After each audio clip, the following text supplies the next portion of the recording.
Tim Mena, or catty corner to Tim Mena. Edwin Vargas grabbing a seat. You guys want to come up?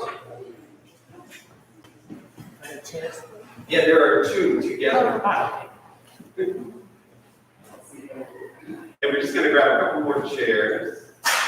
Chris, we need a chair for you. Let's try to run out. You're going to stand. Kim Mowbray, we need a chair for you. Yeah, we'll get a chair.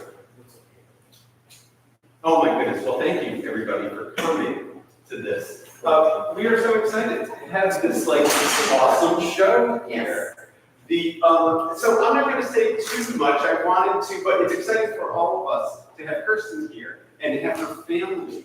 And then I get to see Tamara Hubbard, I get to see Kim Mowbray, who we talk all the time, but we never are in the same room together. And so Tamara and Kristen have a lot of history together as educators and as teacher-student relationship. And so I just wanted to turn this over to you, Tamara Hubbard. Thank you. So I'm Tamara Hubbard. I'm the online director for the School of Photography. Jim Bjorkwald, he's the on-site director for the School of Photography, and we also have Kristen Belloni, she's the associate director for on-field photography. So one of the very special things about today, for Kristen's show, is she's been an online student for us. I first met her in 2008, counting the years. And she was just an amazing, fabulous student in the program. And after a while, she decided she needed to take a little break from the program, which I was very passionate about. But it was because she wanted to step back from her work and find more depth in what she wanted to do. And she is really Cambodia. My husband, and that's kind of how a lot of this work really started.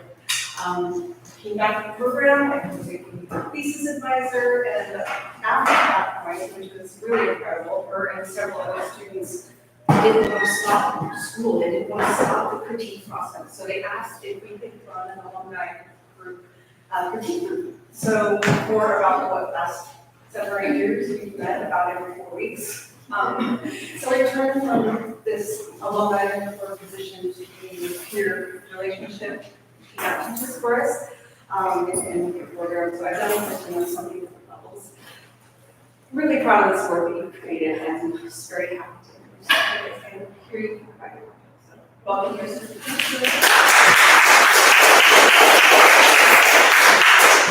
Oh goodness, it is kind of crazy for me to see this project, which has been so much a part of my life in Cambodia, be here at Seoul in the States, and just to see it come together. So thank you for coming, thank you for your interest in Cambodia and photography.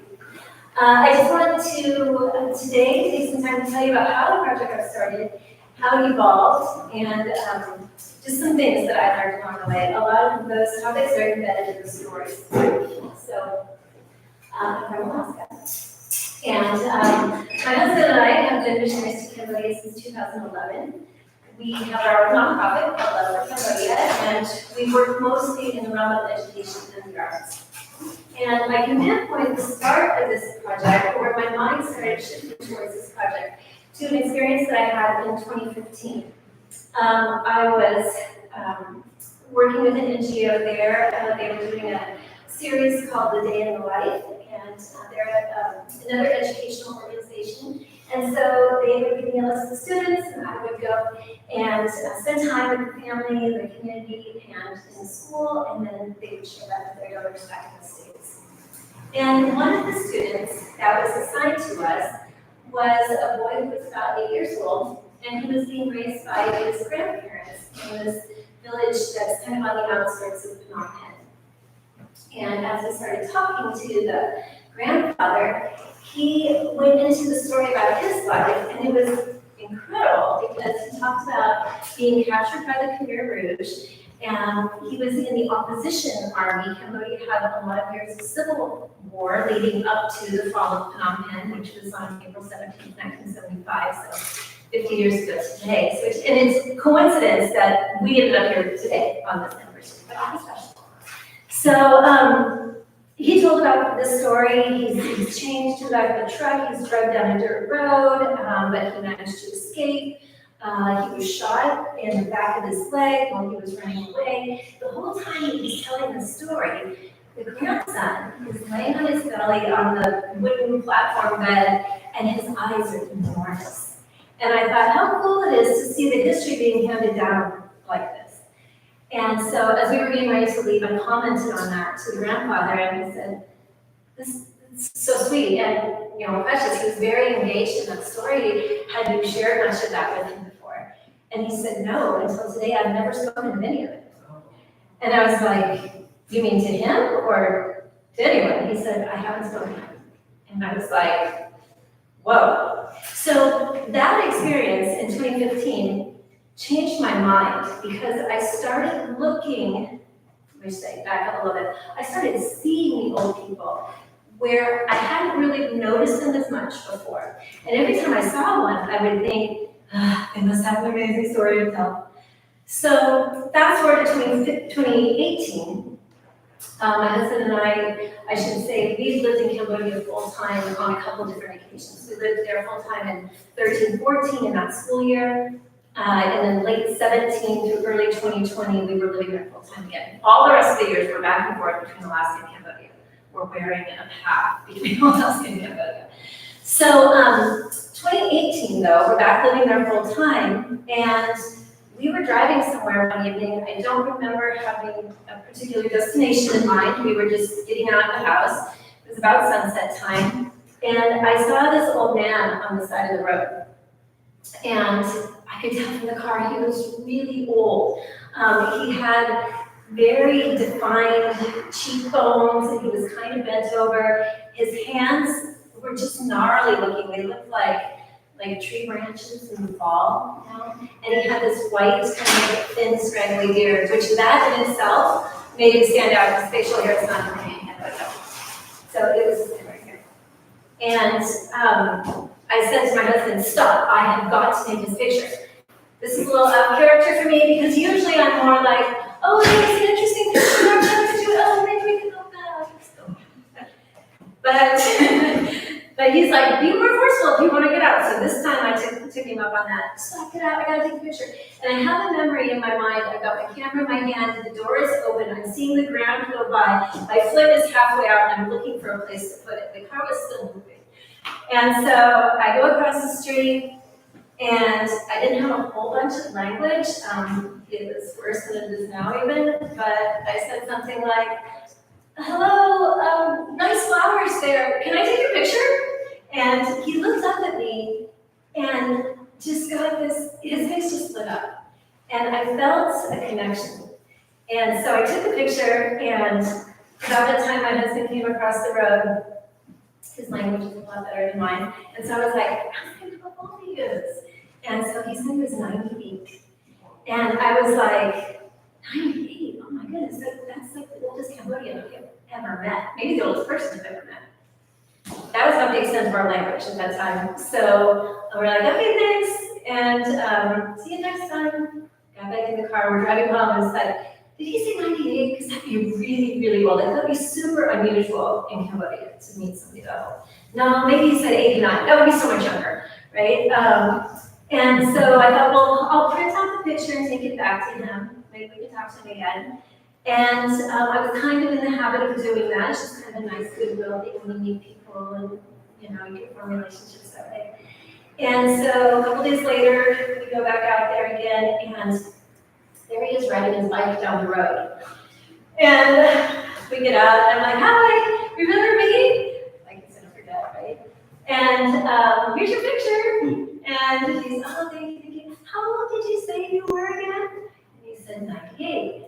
We were both like, wow. Like we said it out loud this time, wow, that's really old. And he was like, yes, it is. And so, again, that's the end of our language. And so we were like, okay, well, thank you. And we leave. And so this is probably April, 2018. And I thought, okay, I have to know this story. It must be incredible, because he would have been like 50-ish when the war happened. So like he's already had a lifetime, And so, of course, now that I'm over 50, I'm like, that's not valuable. So anyway, I thought, I'm gonna get a translator and go back out and see if he will allow a formal portrait and maybe tell me about his life.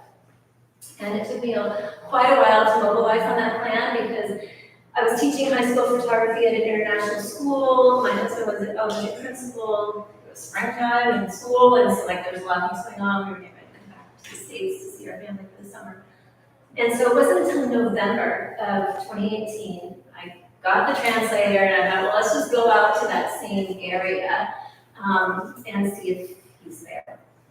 And so we went out there one morning, and there he was. He's working on this kind of makeshift trellis thing with morning glories growing all over it. There's a lotus pond on this side of the street, and another lotus pond on the other side of the street, and just a little shoulder there. And so I went up to him and said, hey, a long time ago I took a picture, you still remember me? Yeah, okay. Would you allow me to take a formal portrait of you and would you tell me about your life? And he said, yeah, sure, that's fine. But let me call my wife over first. And I was like, you're married? And so he motions to the lotus pond on the other side of the road, and there she is. She's standing this deep in the water and covered in mud from her shoulders. And I was like, this is the best day of my life. So she was the first one in the project. This gentleman let her go first. And I didn't have a big project in mind at that point. I was just interested mostly in getting to know him. And then as I got talking to his wife, I was like, okay, this is good. I started visiting them at their home. They lived actually pretty near us, and so I would go out and visit them pretty regularly. It's a custom in Cambodia when you go visit someone to take a small gift of food. As a foreigner, I can kind of stretch that a little bit, so I would go visit with a 50-pound bag of rice. And this was an opportunity to just build a relationship.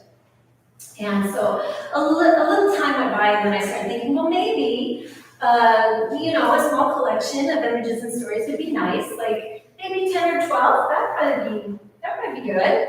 And I asked them, do you have any friends about your age?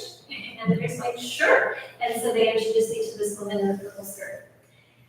And a lot of the project just went like that. I would kind of set a sort of goal for myself, and I would meet people through connections with other people, or I would meet them, I'd see someone I was out driving, and I'd get a translator and go back. Sometimes it was a connection with one of the students or the teachers that we're working with, and they would mention that their parents or grandparents were students. It went that way. And every time I reached, that little milestone I'd set for myself, 15 images, 20 images, I just kind of kept going. No destination anymore. And then COVID hit. And I was at 42. And we came back to the States very suddenly. The embassy had announced there weren't going to be any more international flights. And so about 24 hours later, we came back to the country. And we didn't get back for 2.5 years. So during that 2.5 year time period, though, something really interesting happened. And I don't remember exactly when it was or anything like that, but somewhere along the line, I had applied to Review Santa Fe. And if you're not familiar with Review Santa Fe, it's a portfolio review. They receive probably a few thousand submissions. They select 100 each year. And you go and share your work. It's a nice time to make connections with other people in the industry. You give feedback. So it's a great experience and opportunity. And I had applied with my thesis work from school here. As Summer said, I graduated in 2017 from the MFA program. And my thesis work was documenting the life of my granddaughter, one of my other granddaughters, Alina. And Alina is interesting because she's adopted from Ukraine. She is Roma Gypsy, and she has a genetic condition called Wartenberg syndrome. And Wartenberg has a few different characteristics. One is pigmentation, so she's got one bright blue eye and one brown eye. She's got a little tuft of white hair here, And her facial bone structure is just a little bit different. But the big characteristic of Bordenberg's is deafness. And so Alina's profoundly deaf. Well, because of COVID, Review Santa Fe was looking for projects that dealt with isolation. And so Alina's project was accepted on that characteristic. So I go to the portfolio review, which unfortunately is the only year it's ever been held online. But I attended online, and one of the reviewers was an editor for Mother Jones magazine. And I was required to show the work that I got into the review on, but then I could also show a work in progress. And so I wanted feedback on these Cambodia portraits. And when I showed him the work, because of the, I guess, global political nature of topics that that magazine deals with, he knew a lot about the history of Cambodia. And so he looked at everything and he said, well, you are planning a commemorative of some kind, right? I was like, that's a good idea. Like, I had never even thought of it. Like, this date was not on my radar, not at all. And so I asked him, like, okay, well, I love it, love that idea. What do you think I need to do from right here? He said, well, if you had 50 portraits on the 50th anniversary, that'd probably be pretty sweet. And then you need to start looking for artifacts. And I was like, artifacts? He's like, before the war, like pictures before the war, anything you can get your hands on. And so I went from this moment of like, yes, got a new direction, to pictures before the war? Are you kidding? Like, it doesn't exist. Like, it's like looking for a needle in a haystack, because everything during the war years was lost or destroyed. And so I started, we still couldn't go back to Cambodia at that time because of the restrictions for quarantine and that. So I started messaging my missionary friends and saying, hey, do you guys know anybody who has any pictures before the war or anything? And turning out nothing. And so the only pictures that I knew of during, pre-war years or right at the fall of Phnom was a collection of images from Roland Nouveau. And Roland is a French photojournalist. He was in Phnom Penh covering this conflict the day the city fell. And this is where I might get choked up, goodness gracious.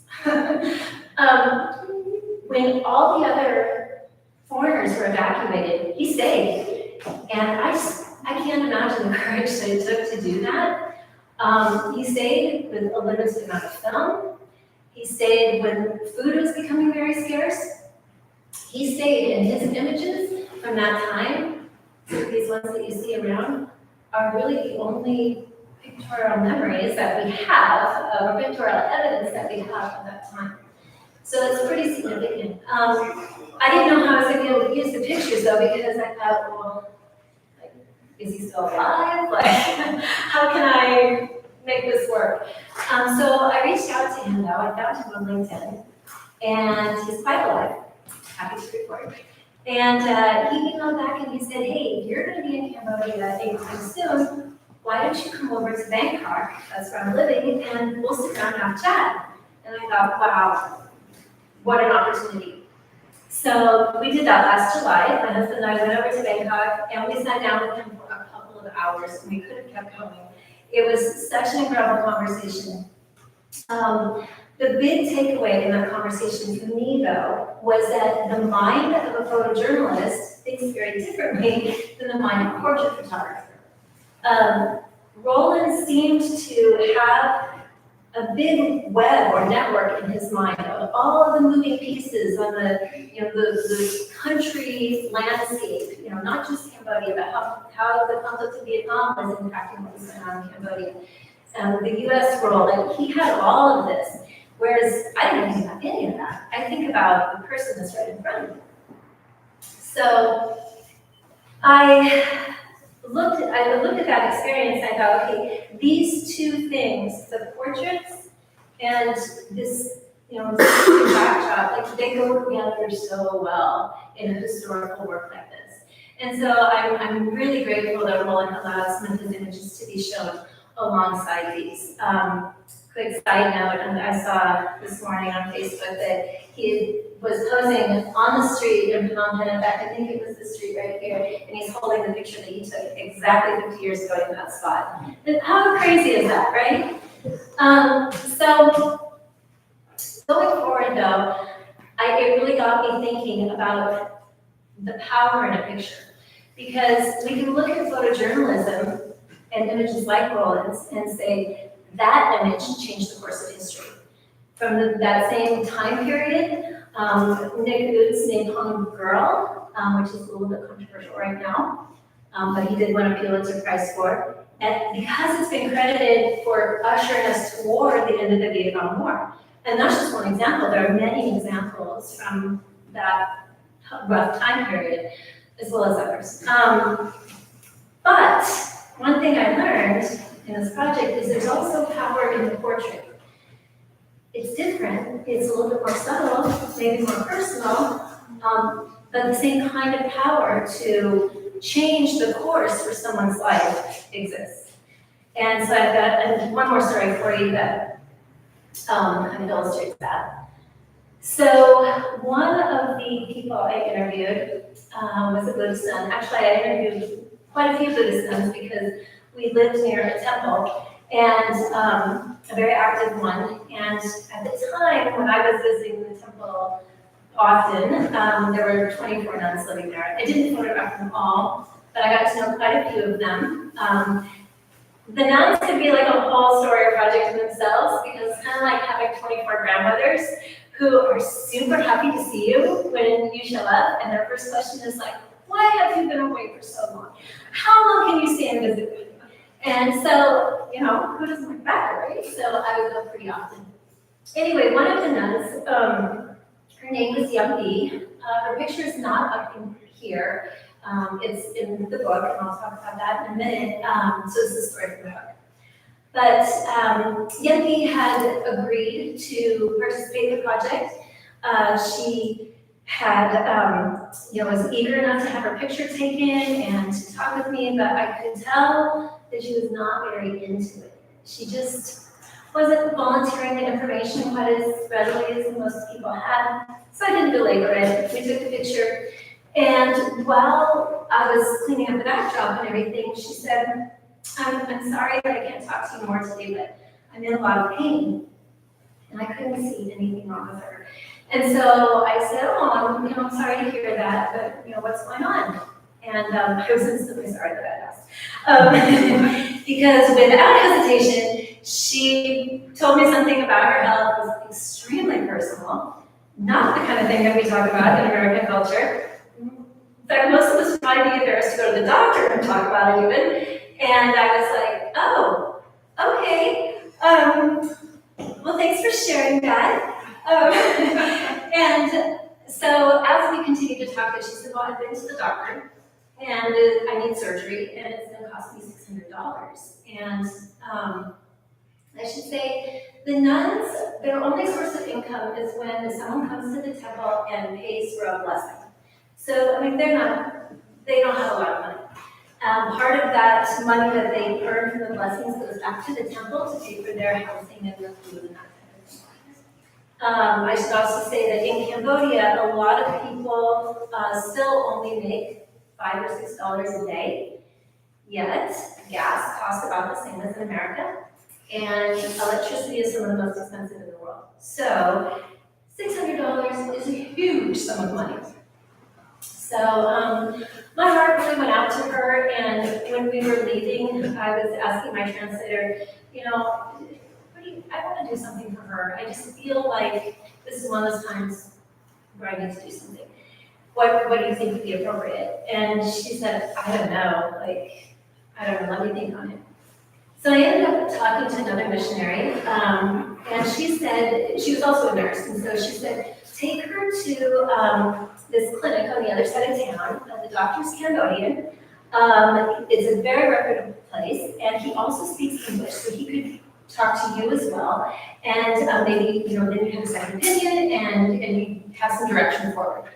So I went back to Young Bee, do you want to go to the clinic? And she said yes, and so, okay.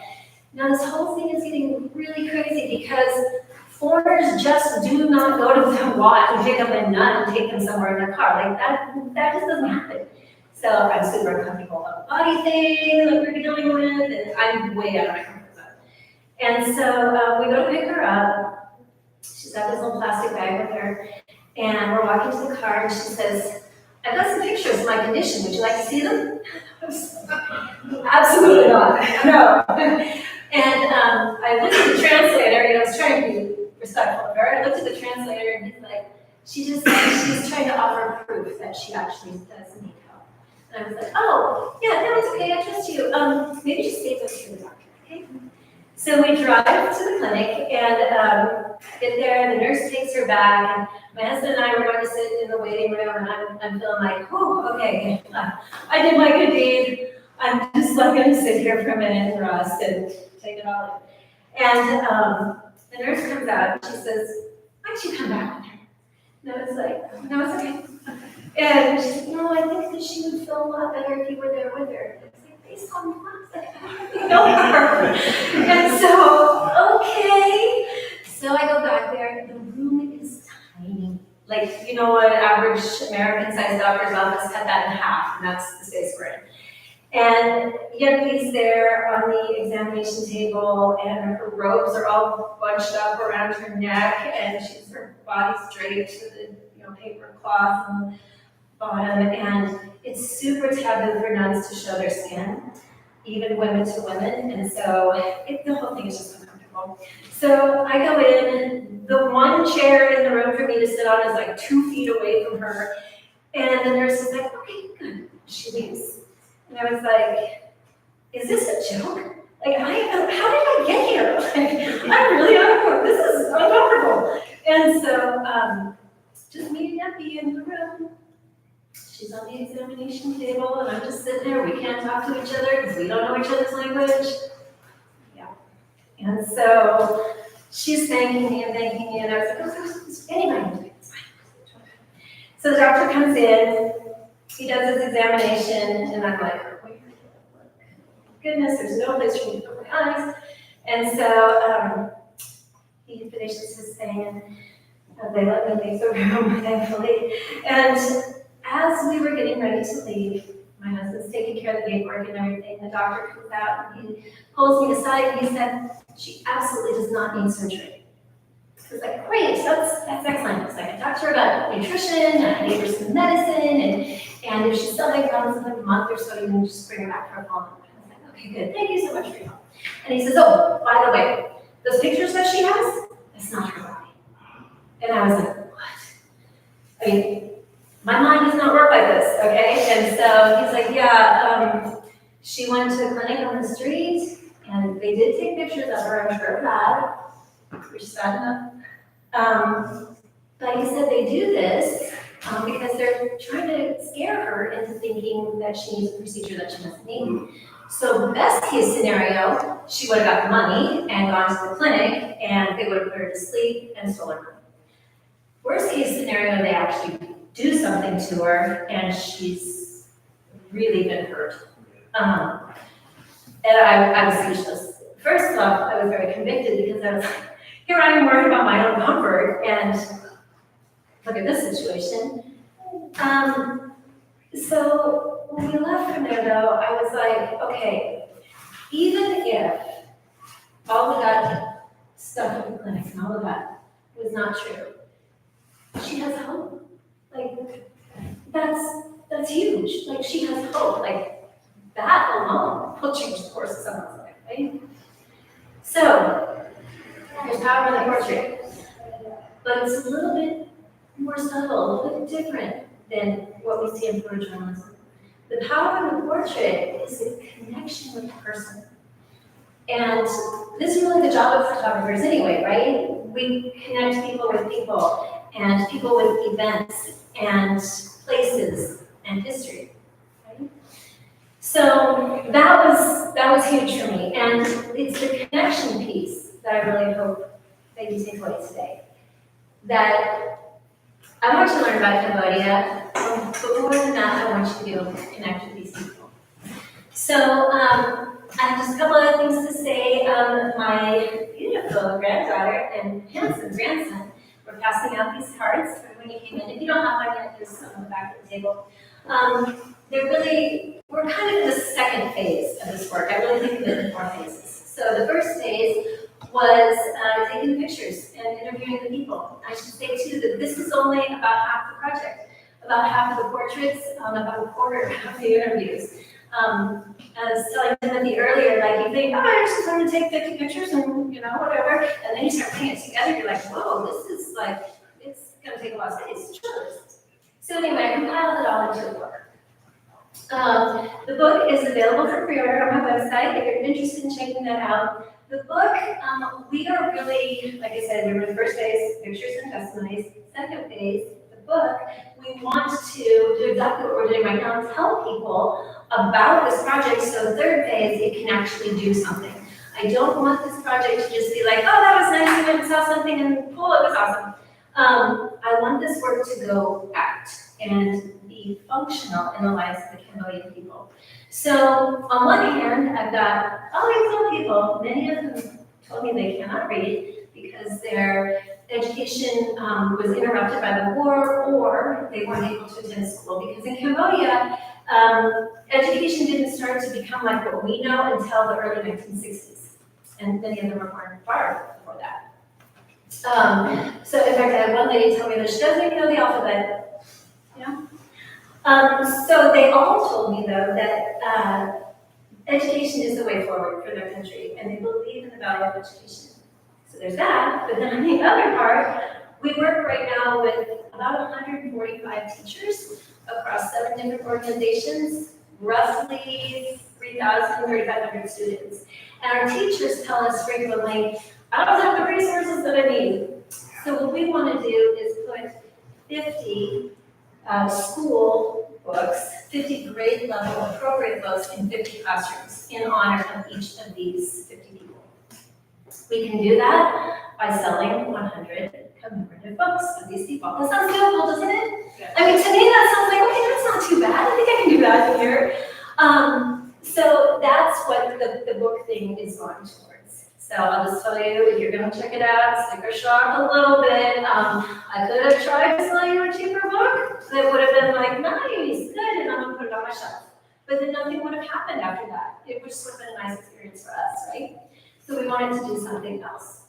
The other thing, though, is if you're kind of like more hands-on learner, we take a group of people to Cambodia every January.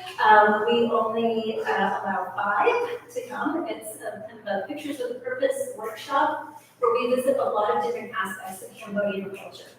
So if you would like to come to Cambodia with us, we would love to have you. It's a really good time, and you will come back with knowledge, probably a slightly expanded heart, definitely thousands of pictures, and maybe some inspiration for making some work with an impact.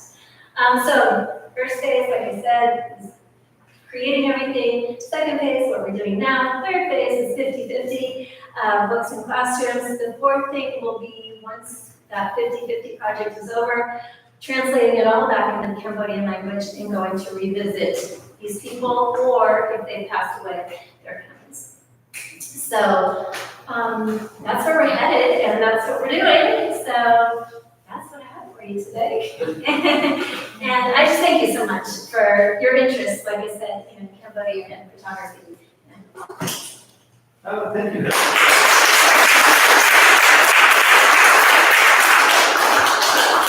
So, photo students, you probably have some questions. Yes, For please. you. Yes. Are you open to questions? I'm open to questions. Yes. The, very well, you travel extensively. Yeah. No pressure, right? Well, I was actually just recently there. Oh, really? Yeah, it's funny. I've met a lot of Cambodians from the donut shops. I shoot a lot of street. Yeah. Yeah, and one of the guys was telling me his story before I went there. Awesome. And I know the history, and I've spent quite a bit of time in Southeast Asia. Yeah. So this really, I feel it's like I everything that you said, and I was like, wow, like it's incredible. I get it. I've been there and met a lot of people. I'm so glad. And when you meet somebody here, like you said, from Cambodia, that is in their 40s or 50s, you're just like, how did you get here? Like, what was that journey like? Yeah. And their first thing they tell me is, how do you know about that? And I'm like, oh, I know the history. And then they just unload, where it's like, the stories are just horrific. I mean, when I went with someone day and we sat for a long time, I was like, this story after this story. And when I went to the camp, I photographed one of the only survivors that was there. He was selling his book. Yes, And yes. I was like, that's just how you wrap your head around that. I know. I know the man you're talking about. I've been there several times at Coastal Line. And I felt the same thing. To sit in that place where you experience torture, I don't know how he does it. Yeah. But it's fascinating story. And so that's very cool. You remind me of a couple of things. One is that there's not very many Cambodians in Alaska. So you say donut shop and we're like, yes, I know about that, but I only know about it because other people have said. But the other thing that you said is like you hear the stories and you kind of can pick out a similar line. And what I noticed was that as I talked to more and more people, I heard certain things repeated. And to me, that was proof that it actually was. Like, this isn't an exaggeration in their memory, it actually was that way. And the one that stands out is the food. And so I was often told we only had one small bowl of rice water to eat. We're talking 1 cup of rice to an enormous cauldron, and it's supposed to feed 50 people. And so many people in Cambodia died from starvation. The country of Cambodia is only about the size of Missouri, and around 2 million people were killed in 1975 to 1979. So the scope of it is massive. That's the awesome thing in there. Yeah, that's good. That's good. It's interesting, that interview that we just did with you, you talk a lot about the technical, aspect of these things that kind of surprised me. I'm wondering, do any students have any questions about the how she made these photographs?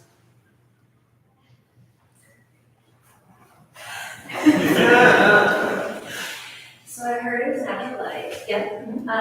What was your thought process about using a just neutral black background? Was it like, because I've shot portraits of like a neutral black background, and my thought was it really isolates the person, and you can tell a lot like just their face and features, and you have a whole story. Yeah. So what was your thought process? Very similar to you, that I wanted to isolate the person from the background because I really wanted the focus to be on them and not have any competition with the environment. I did use natural light. The biggest thing with the natural light was that I was in situations that were not conducive to having a lighting setup.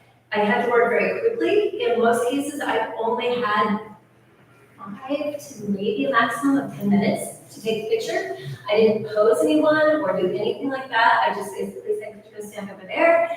And then I moved my feet around and tried to get 2 different, crops or orientations so that I could work with that later. There were a few times I really blew it on the exposure, but I still worked with it and it happened. But yeah, very similar. And I used just like the Westcott Extra, super portable, put a backdrop up there. Just my translators at Slim Timothy, they got pretty used to like what I was after, and so they would set that up.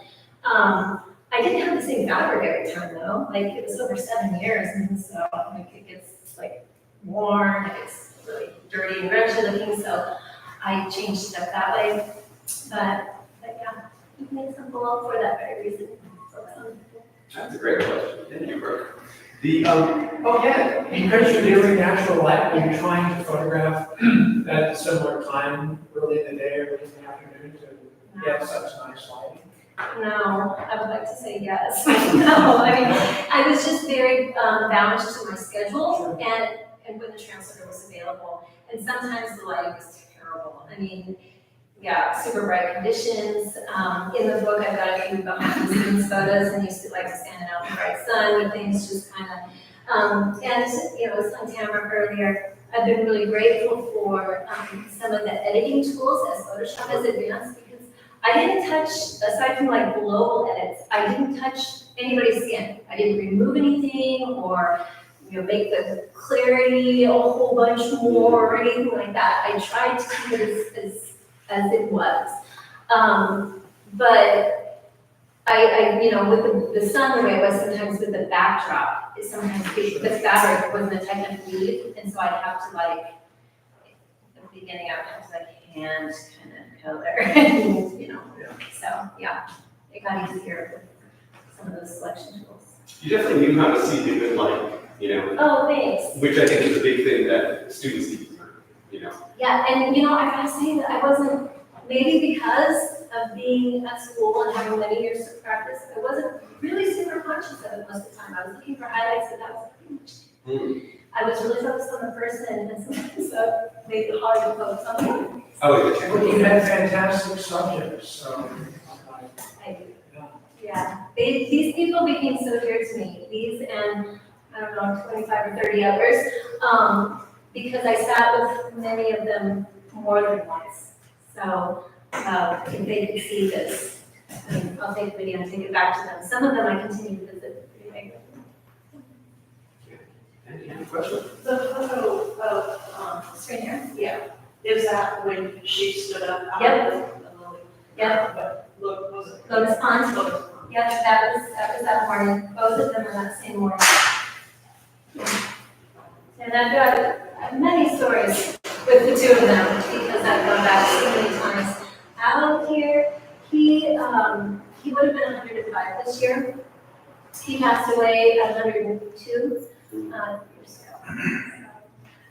Just an incredible, his whole, community, so well respected. I would go sometimes and sit with them, help them. They have a little, after they stopped working in the Lotus Pond, they have like a little vegetable stand they would set up outside the factory, and in the evening time, and I would sometimes go and help them set up their vegetables and just talk and whatever. My language is never good enough to just have a conversation without a translator, but I think we got that well enough. And we still visit her often. I just saw her a few months ago. Wow. Is that her in the? Yes, this is her. And so when I started looking for pictures from the past, when we had to leave Cambodia so quickly, I was very worried about them because I was going often and they, lived in very humble means, like I said, and I felt bad just leaving and not saying goodbye. And him being as old as he was, am I going to see him again, It turned out that I didn't see him again, but, what was the question? Yes. So anyway, when I started asking other missionaries about, can you help me find pictures in that? The first person I asked was a friend of ours, who I kind of just dumped in his lap when we left. I just, can you make sure they're okay? Can you check on them? It's COVID, like the whole world's upside down. Can you just go and see them and check in on them regularly? And so he kind of picked up the chain with that, and he started going out and visiting them and I couldn't. And so he asked them, do you have anything? And she provided that. I still don't know exactly how she had this because, like I said, it was extremely rare to have something from your past. Yeah, but I know, isn't it? You can see a glimpse of her, yeah. Oh, yeah. Do you know what the story was behind that photo? I don't. Yeah, very dressed up. Yeah, which is such a nice contrast. I'm thankful that she shared that with us. Brent, any questions? Do you use any tools to support your shop, like a refactor or others? No, I didn't use anything. It was mostly just because there's a vibe when you're working with people like this, and I just didn't want to kill it with a bunch of stuff. And so I just tried to work with the light that was available, what I had. Also, when I was telling Timothy this earlier, my mind was, the pictures were almost secondary to the interview. Talking to the people that's how it started. I want to know about that person's life. And then it was just like, well, gosh, if we could remember them with a picture, like the words and the story would be the thing. But in introducing anything that would like technically feel like I'm really here to take a picture of you. I didn't, your life is kind of, that's interesting, but I want this picture. I just did it. Oh, good. Yes. Yeah. What were you looking for as far as like who you select people? Was there certain criteria? Yeah, that's a good question. The only real criteria that I had was I was looking for people who were over 60 years old. And I did that because I wanted them to be able to remember their life with some level of accuracy and not have been a child, really. I wrote that in this image of this nun right here. She was just 51 at the time of the interview, but she's blind and been an orphan and a nun almost all her life. I mean, her whole life.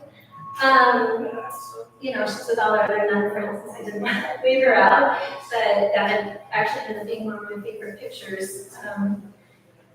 The other thing, I guess, looking for, if they have their traditional clothing on, like the kurma, the lady by the door, she has the head covering, string earrings, the head covering, and this traditional skirt that is purple over here. But I wasn't really looking for like, aside from that, just whoever caught my eye. Let me say one thing. She is enamored by a craggy face. I do like How craggy many face. times a day do I hear her say, "Oh, that person has a great face"? I mean, And you it's know. all- I mean, that was the first That's face face. that started the project. She sense the character of the old person's face is intriguing. Yeah, that's true. Oh, my goodness, yeah. Did you get any kind of prompts? Because I'm noticing, like, some of the people seem to be very joyful, others are more neutral, and I'm really struck by the one in the corner. Yes, okay. I didn't give any talks, I would say go stand over there, but then there's just an interaction, you know, and my translator's saying what I'm saying, and it's just kind of, you know, and so sometimes they would laugh or be embarrassed because they're not really used to having a picture taken. So that way, I didn't really say anything as far as the posing or anything like that. I would say that also the discussion that we have in the No, story. more just like what their Yeah, mindset, I guess, as to. this one is unique. This one, and I'll let you read her story because it can fill in probably a lot, but I will say she has one of the saddest stories that I think I read and or I heard. And this posture in Cambodia, this is they're reading the Sampet. If the Sampet is down here, this is kind of like we're everyday folks, we're kind of on the same level. The higher up that it goes is more respect. And so like here might be, what's here? Here's like, Lola would be your parents, Yes, your okay. school teacher. She's really up into the president of the United States range. and then it's like, God up here. yeah. So this is, yeah, a high Sampet. And so she was doing that, giving me the ultimate of respect for human to human. But seeing that, it got me. So, but I didn't prompt it.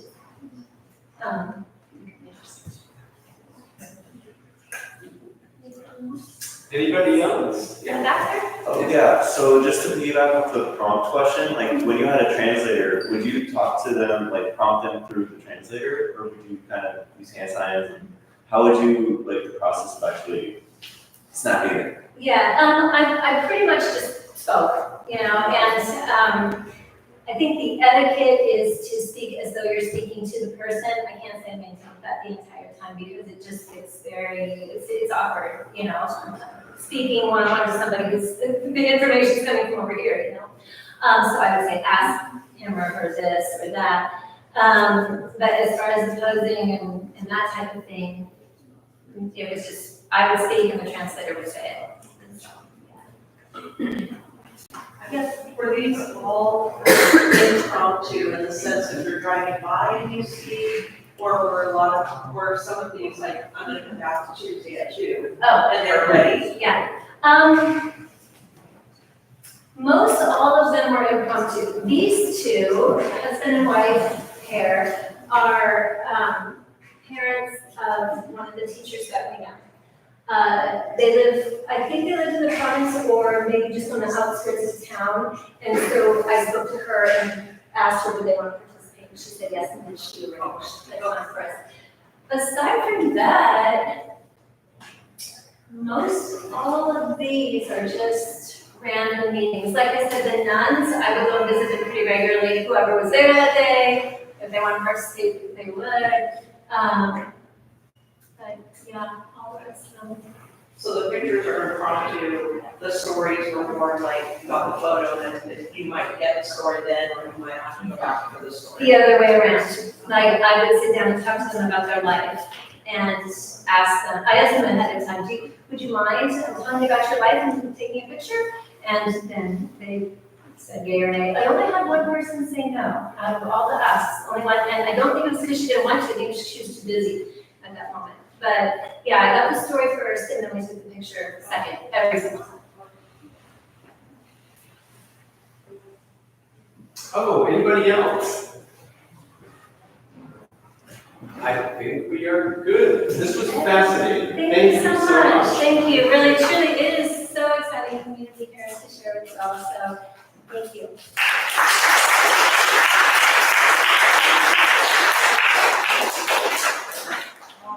So you guys are welcome to mix and mingle, and then we did not have this catered, but we do have some catered beverages if everybody's thirsty. Help yourselves.